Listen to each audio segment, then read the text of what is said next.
आप देख रहे हैं मुल्क का सबसे ज़्यादा देखा जाने वाला न्यूज़ चैनल सच्चाई न्यूज़। खैर नाज़रीन, शिकारपुर ज़िले के 2 नंबर वॾे शहर मदेजी में अवां सां ख़बर शेयर कंदा हलूं त MPA सरदार शहरयार ख़ान शहर जो मदेजी बाईपास जे शर इताद पाकिस्तान तालके गड़ियासीन जे अॻुवान अब्दुल वाहिद शहर जी अॻुवाणी में गुलनि जी वर्खा करे भरपूर इस्तक़बाल कयो वियो।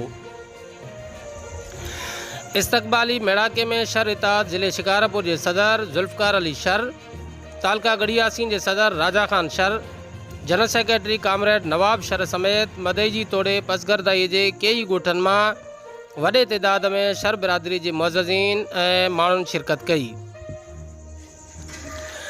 होॾां शर इताद के मक़ामी अॻुवाणनि ॿुधायो त सरदार शहरयार ख़ान शर सखर खां लाड़काणे MPA सरदार मुअज़्ज़म खान अब्बासी ॾांहुं तज़ियत लाइ वञी रहियो हुयो, जंहिंजो इतलाउ मिलण ते असां शर इताद पारां पंहिंजे बिरादरीअ जे मुअज़्ज़िज़ीन समेत साणनि जो इस्तक़बाल करण लाइ हिते पहुतल आहियूं।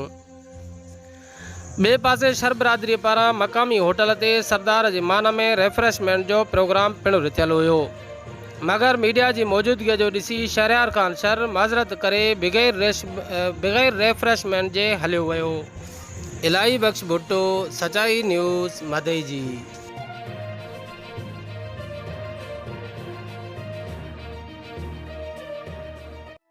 खैर नाजरीन, मज़ीद खबरें और अपडेट्स के लिए देखते रहिए सच्चाई न्यूज़।